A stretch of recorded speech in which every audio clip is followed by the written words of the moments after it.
So what is the current the switch over? What's the private organization you're actually working for now? It's a Hold on. I'm going to close this window 1 second.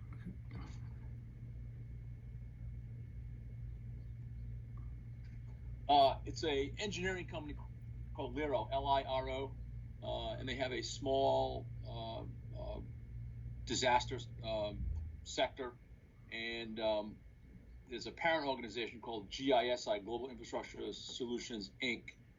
And together we're going to try to grow a national business. So I'm trying to help them do that. They're based out of New York, and they've done mostly disaster recovery services. New York, New England, Northeast. They did a lot of Sandy. So the goal is to go national here. So I decided to give them a hand. Very cool. Yeah. So the what's the concentration going to be? Is it going to be on like response, or is it going to be planning, or Yeah, so I think we're going to try to be full service, kind of EM kind of company where we do focus on resiliency and mitigation. I think is kind of what we really want to hone in on. But we'll do all the other stuff, planning, preparedness, all those kind of normal things that other like companies are doing out there. We won't do debris. We won't get into any of that stuff. But they have a pretty good background in project management and grants management. Some call center stuff they did for Sandy, and I think some hurricanes in Louisiana. So they have a small regional footprint, but we're going to try to grow that out. very cool. That's great to hear. I mean, that's one of the so the kind of the theme of the interviews that I'm doing, and the focus is on mitigation, and because there's such a lack of mitigation effort. There's a lack of knowledge on mitigation. There's a lack of knowledge on what where the funding can come from. There's honestly not a real big desire for those who that work in certain jurisdictions to seek out certain grants because they don't want to write grants.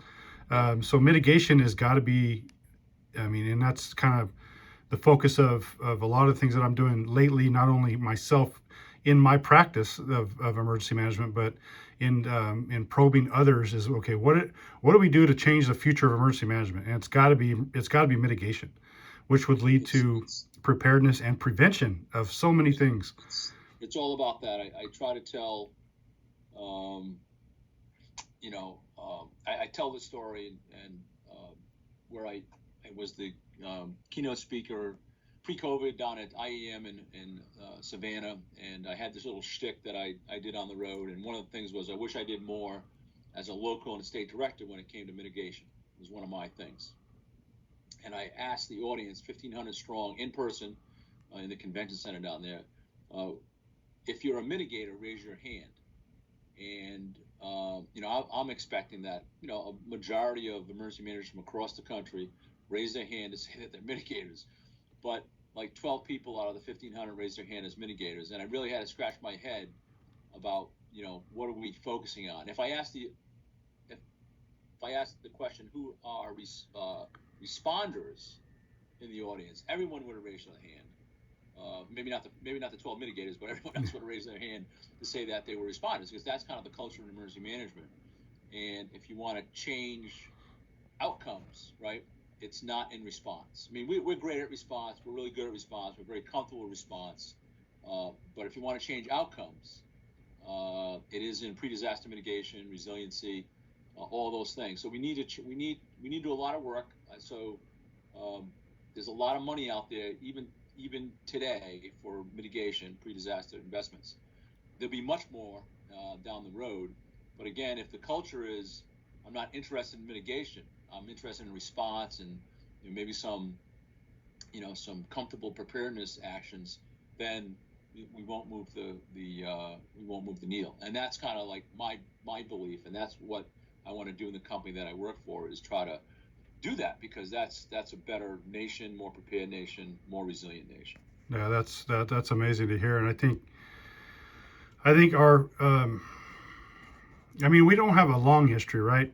As far as emergency management No. goes, but we still have a history, and it doesn't seem to. It seems to be like we're continuing to go down the same old road. You know what I mean? It's not. We're not changing. We're not changing anything.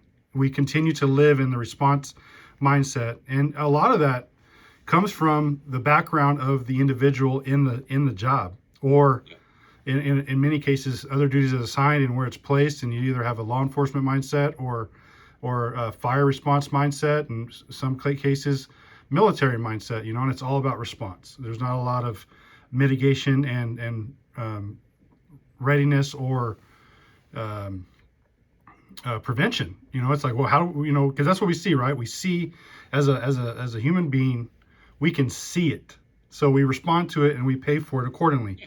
versus putting money into and work into something we may not see the outcome of. We Right. never had to pay, because we did the work. And it's tough. It's tough to get elected leaders to make that investment, right? Yeah. Because they have other priorities. So that's a hard point. But I think in your original, you pointed out that we are a immature organization, right?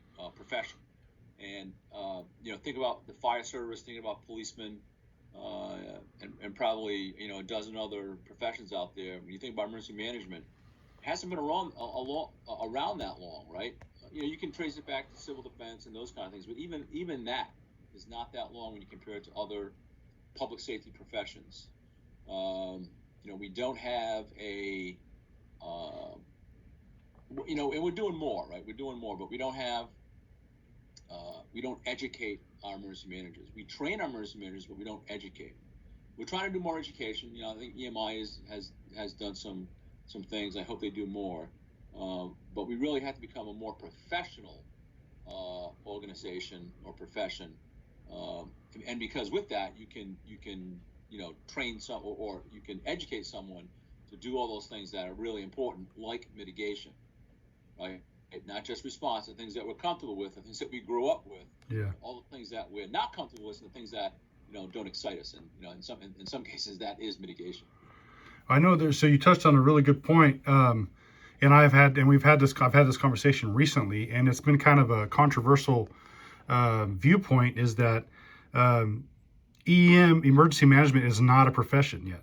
That we are not a profession yet. So I personally am not in favor of that being said. But I sit on, just for the purpose of this conversation, I sit on the FEMA special interest group on building a code of ethics for the EM profession. And one of the arguments towards not being a profession is we don't have a code of ethics. And so, I mean, do you see emergency management as being its own profession, or are we still growing into developing as a profession? No, I think we're still growing. And the thing about the code of ethics is I'm laughing because one of the things I did at FEMA before I left was I'm trying to think of the name we called it. But it's similar to the code of ethics for employees and emergency management inside the agency. Never had it. Standards of conduct. That's what it was. Never had any of that, even inside FEMA, in a pretty well run, well funded organization. Right? It's like immature. Like you don't have these things about what to do, what not to do. So we have a ways to go, and the opportunity, especially now, right? I think over the past, 18 months, COVID, right, is an opportunity of a lifetime to change some of those things based on all the lessons that we learned and all the things that we have done as emergency managers for the nation, right? From the localist level to the federal level, we really have grown exponentially in the past 18 months. So we need to cash in on that, right, and not go back to status quo. So I'm all for moving the needle on the profession. So I mean, that's actually one of my questions I have for you is, with COVID-19 and the basically worldwide pandemic, worldwide effect and on the human population. How can the emergency manager, or how should the emergency manager move forward in getting in basically taking advantage of this in such a way that puts them more out front and at the table? Well, I mean, you can, you can use the at every level. You can use everything you did in COVID as an example about why we need to do it differently the next time it comes. And the next thing that happens is the thing. I have this belief that the thing that we plan for today is not the thing that will happen tomorrow, right? It will be something new that will surprise us in some way. It won't completely surprise us, but it will be a twist on something that we just didn't really expect.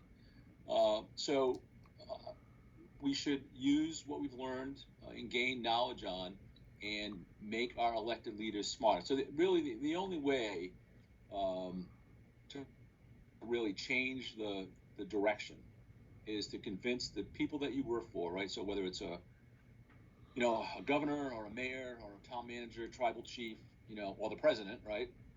That, hey, we need to really change the way we operate because, we don't want, in some cases that, think about the negative things over the past year or so, we don't want to repeat those things, right? We don't want to have a deficit of PPE.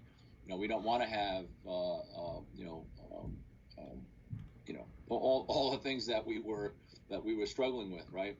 We don't want to do that over again. So here's how we're going to make ourselves smarter, faster, more relevant, right?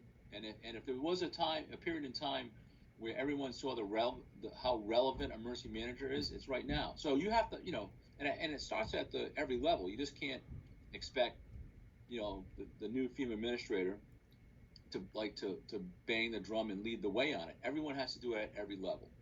I think part of my issue with the association, so NEMA and IEM, they do some great things, but they're not focused on moving the needle where it counts. If I pick on NEMA for a little bit, because I was a member at one time as a state director, they're worried about grants. I mean, that's their thing, and I get it, right? Grants are important, but it doesn't move the needle. It's status quo. So you really have to change the mindset and the culture about where we want to go. And again, it can't be just NEMA on its own and IEM on its own and FEMA on its own and big cities on its own. There needs to be some driving force that creates some synergy among all of it to have a national discussion. Have you ever been to the IAFC convention? Ever been to a fire chiefs convention? I have not. Yeah, you should go just to see how well coordinated they are on national platforms, right? And so how many fire departments are there across the country? I don't even know, right? Tens of thousands probably. And probably hundreds of thousands of firefighters. Their message about what is important to them as a profession, to Congress, to senators, to congressmen, to governors, is clear and precise, and they all drive that message home. It is not the case, so a very mature organization, right? But not the case when it comes to emergency managers. Yeah, and I see that's still. I mean, it's still a growing issue and it's one that I'm very vocal on, is that the individual that fills the job of an emergency manager, not being qualified to do the job is another thing. Because what we do see is, you see other duties as assigned, or you see the retired fire chief or fired police chief or retired EMS professional or military professional that comes in, and they don't necessarily know what emergency management is and how to do it, and then are filling these roles. So what it does to me, not only are you filling the role with someone who doesn't know what they're doing, you're filling potentially of someone who doesn't know where to go and look to get better. There are those who fill the role from those backgrounds. I came from a response background myself, but I came into the profession with the willingness to learn and the want to do the job and to do it right and to be educated and to learn it. There are those that go into the position and they don't necessarily want to go about it that way, and if they do, they focus strictly on it's a law enforcement based emergency management or fire based emergency management, so it's a response based approach to everything. and that I think hinders us and limits us in our growth in the direction you were just talking about, as a National Fire Association, Fire Chiefs Association, and how they do things. They know exactly what they want, know exactly what they need. They're all on the same page. The curriculum is pretty standardized, right? Everybody, and that's what one of the biggest issues I hear in my journey to make emergency management better is that there's no standardization. Every job description is different. Every placement of where the job sits is different. They sit in an area of an organization where they're 4 and 5 times removed from leadership, where they have no influence, no voice, no seat at the table. So how do we change that? Whose responsibility is it to change that narrative? Yeah, I mean, it's a leadership responsibility, right? I mean, so there's got to be some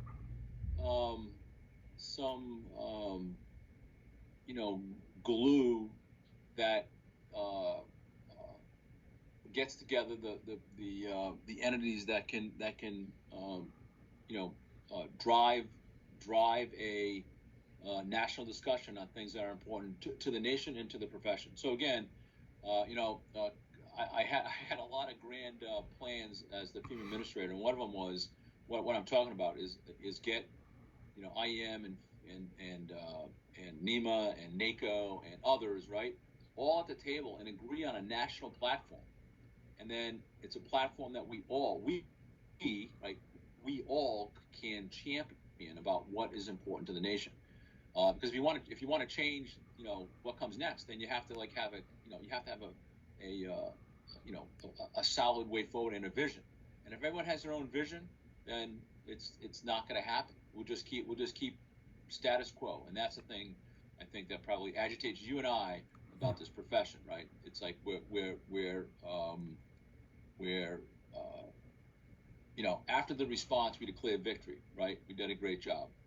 But it's much more than that, right? It's much more than that. And again, it goes back to how we educate people that want to be in this business, right? We don't do it. We get really well-meaning people that have some skill sets, and we put them in these positions, and we hope for the best, right? And we've been generally pretty fortunate. But again, it's no way to run a railroad. We need to really be more thoughtful about how we get to the place that we want to be. Yeah, it's like paving a road, and you put the bulls on different sides of the plow, right?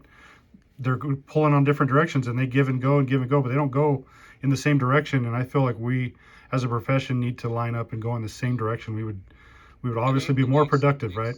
They expend a lot of energy, right? Yeah. A lot of energy going nowhere. Yeah, a lot of energy going nowhere, and you continue to spend. Just think if we were coordinated together and expended all that energy together, where we would be, right? If I could, wave a magic wand, I would try to duplicate what those fire chiefs have created over the past, 300 years in America, right? Create that, that machine that they have, and that's exactly what it is. And they get what they want, and we should be the same way. Yeah, and I've heard that argument many times as it relates to EMI and the National Fire Academy. And so the National Emergency Training Center houses the EMI and National Training Fire Academy, and there are organizations such as the Basic Academy, Advanced and Executive Academy, and then there is the Executive Fire Officer, so Executive Fire Officer course that they go through, and I've heard that argument. We should fashion the EM academies after that same type of framework, because they got it dialed in, right? And that's one of the things that hasn't necessarily happened, but having gone through each of those academies myself at EMI, I think they're doing a great job at what they're doing, but also the improvements that they make after each class. They make improvements and they make it better, and they ask the participants as the students, what can we do better? What do you want to see more of? And I think that those academies have gotten better. And Kelly Garrett, who is over that emergency management professionals program there at EMI, him and I talk on a regular, and they're doing great things there. So I see it going in the right direction, but it's still slow. So why don't we have? I mean, why couldn't we partner with IEM and the CEM program, right? And have a better CEM process and have a better EMI output, right? I mean, that's just one example. Why can't we partner together on that and turn out, like, no kidding, qualified, certified, right? Because the fire department does it, right? You get your, if you go into the if you want to get your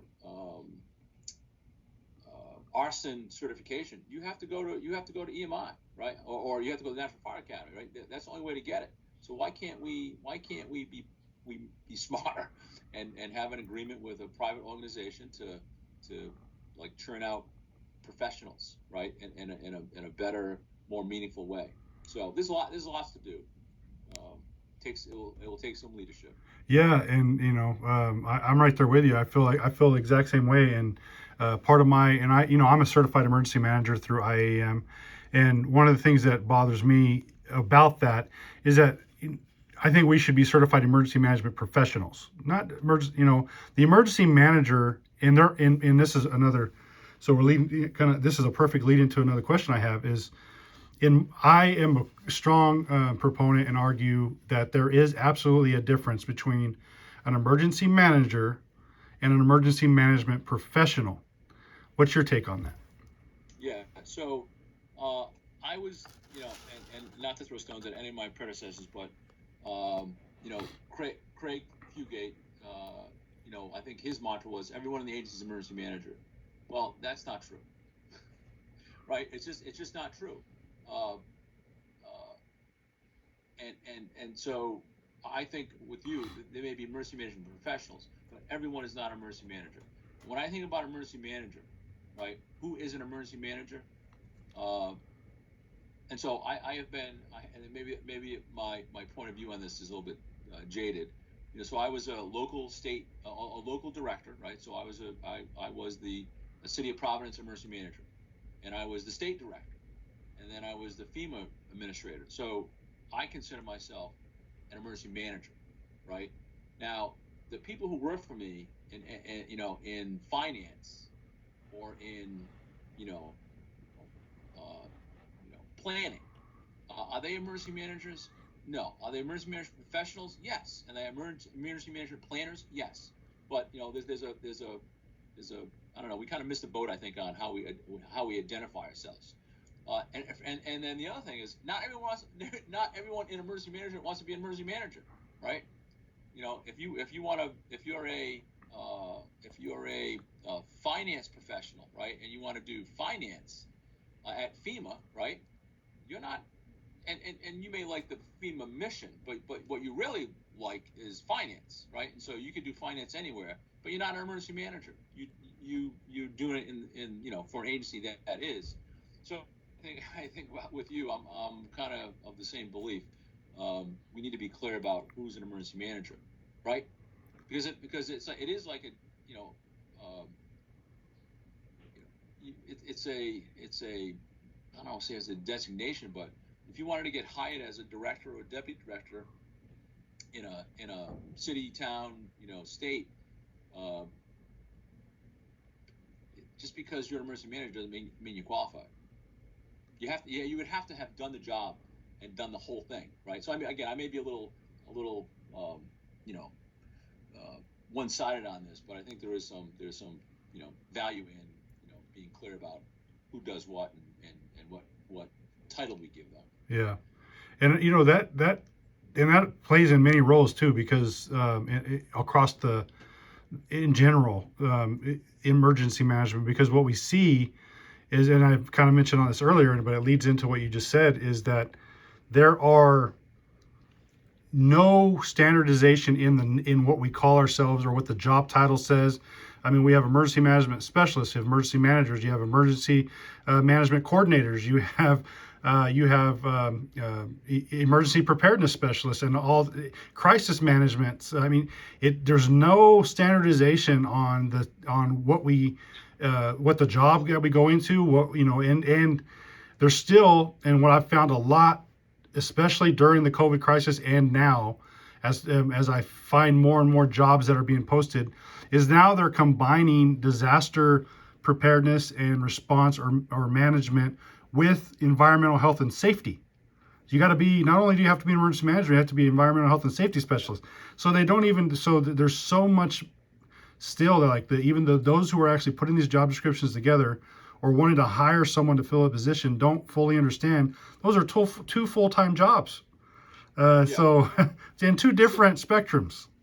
So this is my so I have, you know, there are some that don't like CEM, right, for whatever reason. You know, they don't like the process, they don't like, you know, how you get it, and some don't like EMAP accreditation, right? So I am, you know, and you know, I have a military background, so I mean I grew up with the belief in standards, right? That, you know, if you want to be a rifleman, there are certain standards you have to meet. And my belief in it, you know, my definition of a standard is like it's the minimum that you have to meet to be qualified, the minimum, right? So, you know, is the CEM standard perfect? No, but it is a standard, right? It's certain things you have to do to show that you have some professional qualifications. Could it be better? Yes. And same with EMAP accreditation. That it's a standard, right? And it's the bare minimum to show that you have a organization that is designed to meet, you know, a certain level of disaster, right? That you have it. Doesn't mean you're going to do well. Doesn't mean that you're going to fail, but it is a standard. So, you know, again, you know, you're talking about definitions of things. So there are no standards, and that's part of the problem that we need to as a profession, we need to adopt standardization of some of these things and stop fighting about it, right? There's a lot of opinions out there, but it takes leadership to say, hey, this is what you're gonna call it, and you can't, you know, I think FEMA way back, you know, put out a document that kind of mandated how, you know, ICS was you know, you had to do it this way, and it was a complete failure. And then they realized, well, let's just do a framework, right? If you just agree, you know, if you just agree to these principles and you adopt the principles, you can kind of organize any way you want to based on your uniqueness. But it all works, right? So same kind of thing. You know, we need a framework for it, but we should try to do that, right? Yeah, I 100% agree, and I think, like I said, and we talked about this a little earlier, is there's so many different opinions and ideas on how they should do that. There's no one agree, and there's no really desire to work together on the process. You know what I mean? My way is better, and we should do it this way. No, well, we know we should do it this way. Well, the people that are actually doing the job are like, this is the way we should do it. You know, and that leads to, of course, the age-old question on academic versus practitioner, right? You have the academic emergency management that teach emergency management, and there's the theoretical, and they're in the classroom, and then you have the emergency manager out in the field who says that's not right, and then you have the academic in the field who says this is the way they should do it, and you know, the age-old question of why aren't we working together, and the partnership, as you mentioned earlier, would rocket us further down the road of progress than not, and it's hard to justify why we're not doing that, you know, other than title. You know, I want my organization to be on top. No, I want my organization to be on top. I want these letters after my name. These letters should be after their name. You know, it is a struggle as we come out, and I've been fighting this too, and I've been struggling. This, my voice is, we got to come out of our infancy, and we got to get into toddlerhood, and we got to get uncomfortable, and we need to start stumbling, falling, getting down, getting back up again, driving forward. It's time to grow. It's time to get uncomfortable and change. You know, one of the things that, you know, if you're familiar with DoD, you know, back in, you know, 80s, early 80s, they passed this Goldwater Nichols Act, like, hey, DoD, you're gonna be a joint organization, right? You're not gonna do it. It's not gonna be services. You're gonna do it jointly. And I mean, it really was a great success. And this is some of my lessons learned from my time as FEMA. There was no, and I think this kind of bleeds down into all of this. There was no like Goldwater Nichols Act for the everything else outside of DoD, right? So just take away DoD, but when you come to the civilian side of a response, like we've just seen in COVID, right? All the different agencies, inside of Washington D.C. that respond have a response role. There's no act that drives them together like Goldwater Nichols.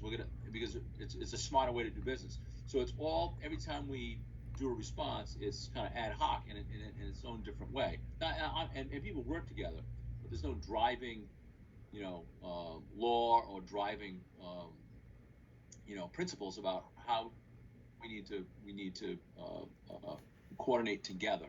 And again, it's the same. It bleeds down into it's the Wild West. We don't, if the federal government's not doing it, then why should we try to get standardization or agreement on some of these core principles? Yeah. I mean, it's much better than it was, and it will get better. But again, needs to have somebody out there banging the drum. Do you think the transition after 9/11 of FEMA into under the Department of Homeland Security hurt or aided the organization? Yeah, somebody asked me this question. My answer was, I don't care. Right? There's a lot of people that have an opinion about the FEMA administrator should have like a direct line to the president, or the FEMA administrator should be, inside of DHS, or whatever your opinion is. And so, in my 13 or so years as emergency manager, I've had it all ways. So I used to work directly for a mayor, right? There was a dotted line. I could walk in the mayor's office anytime, and it was great to say, hey, what do you do? Oh, I work for the mayor, and it's pretty fantastic. But the reality of it is, the mayor has no time for you, right? He doesn't have time for me or the 50 other department directors that walk in his office. And so you only get love when there's something going on, and maybe you don't get enough of that, right? And you get no top cover because there's no one in between you and the mayor, right, or the governor, right? You can apply this anywhere. And then I've worked for a public safety commissioner, right? So the public safety commissioner owned police, fire, emergency management, and communications, and he worked for the mayor, and we worked for the public safety commissioner. Should there be a disaster, I could go right to the mayor, and the public safety commissioner did not get in my way, and that was just understood, right? So it was really, so what's the difference? So the public safety commissioner also gave me top cover, right? He could act as a shield when the mayor wanted to do something crazy that I didn't want to do, or he didn't want to do. So, and then my most recent thing, working for the president, I worked for the Secretary of Homeland Security. There was a number of them, but my last one was Secretary Wolf, and he's a cabinet official and has direct access to the president.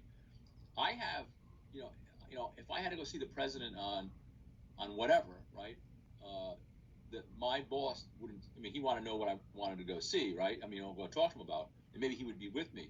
But no one stopped me from having a conversation with the president, to include the president's staff, right? Because they understood like how it all works.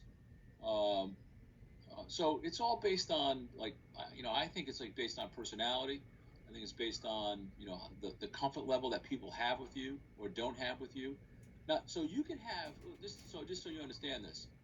I consider myself to, I try to be a good team player and get along with everyone, most everyone. Some people don't deserve my love, and they'll understand that. So, but if you were a complete a-hole, right, as a FEMA administrator, and you were a cabinet official, equal a cabinet official, you can walk into the White House. It doesn't matter. They wouldn't let you in, right? Because I've seen it with cabinet secretaries, where there's cabinet secretaries, and I'm sure they're there today, and they were there with the last administration, where they don't care about you, or they don't want to hear from you because you're a troublemaker or you're whatever. You just get blocked out. So essentially, like in practice, it doesn't really matter, right? So I had the ability to talk to my boss's secretary. during COVID. I worked for the vice president directly, right? So I actually had my secretary boss and the vice president, and I really worked for the president. And so all those, I had 3 bosses, and it all works because everyone understands, what's at stake. So does it really matter to me? It doesn't matter. And honestly, it won't make a difference. It will make some people feel better, probably Congress, but it really won't make a difference. Very good to know. So I'll wrap it up with this last question. And as you've touched on a few times, is that you've worked at the highest levels at city, with the city, the state, and the federal government. Has your approach to doing the job changed when you working in public versus working in a private organization? Has the approach changed or needed to change? Or as you find that the approach is, no matter where, private or government, approach to emergency management will remain the same? No, my approach is my approach with my first boss, my first mayor who hired me. My approach with him was my exact same approach with the president of the United States. No different. Obviously higher stakes, bigger responsibility, but my approach has not changed, and it hasn't. It's obviously it's different in private sector, but when you hire me, you get me. That's the way I go about it too, but it's not always the same for everybody. And sometimes they're afraid to ruffle feathers, but sometimes feathers need to be ruffled in order to get things done. Well, that's So I laugh at this, but I've pretty much had every boss that I've worked for, right, say to me, listen, I'm glad that you said you came on as a hiree and you got this job, right? But I never want to see you in my office, right? Because this business, I'm not walking into the governor's office or the mayor's office or the Oval Office like handing out candy, right? That's not my role. So anytime, doesn't matter where you are in the pecking order, anytime the emergency manager walks into the office, it's bad news, right? That's just the way it is. So I'm okay with that, right? I would rather not go in your office, but once in the office, your duty, your sworn duty is to be absolutely clear about what needs to happen, right? Even if the leadership is not doing it, right? To allow them to do something that's going against you and the mission, or they're not giving you enough because you need more, right? You need to be absolutely clear, crystal clear in that. And again, it doesn't matter. I could tell you stories about me standing in front of the Oval, the president's desk, telling him about what he needed to help me on, right? And I've done it with mayors and governors, right? So, but it's just, you have to do that. If you don't have the backbone to do it, this is the wrong job for you, my friend. And I 100% agree, and I believe, and I personally believe it's our moral obligation. I mean, if we don't do that, and we don't, I mean, our jobs, people's lives and livelihoods and property and families, and it all relies on our ability to do our job. And I personally would like also to see the change towards mitigation, preparedness, and prevention would change the narrative of when people see you. It's a good thing. It's not necessarily we just had this much damage to property, this millions and billions of dollars worth of damage last year due to disaster. No, we mitigated this much and we only had this much. I think that could be a great narrative shift. But yeah. And I've told, and I said this publicly, the days, and maybe this is just me in a hopeful belief, the days of an emergency manager getting graded on a response, I think are waning, right? Because it's a small period of time. I think emergency managers should really get graded on recovery, because recovery is like the essence of why we're here. To all the investment you make in mitigation and preparedness and planning, right? All that directly impacts recovery. And if recovery is a shit show, right, then you just, whatever you did prior to that was a waste of time. Even if the response was fabulous, if the recovery is a disaster, then that is you know, and I'm not trying to pin recovery on the emergency manager alone, but you have a big stake in it. But that's a failure of the emergency management, you know, program. So I think we need to be really change our mindset, change the culture, stop giving great grades for response, and start giving honest grades for recovery. Yeah, I 100% agree with that. Thank you for that. Well, I'll wrap up by just letting you know that I truly appreciate your time. One of the things that I tell everybody, and I truly believe 100% is your time is the most valuable resource you can give anybody. So I 100% appreciate you giving me your time today, and being able to talk with us. Great questions, and you're on the right track. So keep banging away. I appreciate.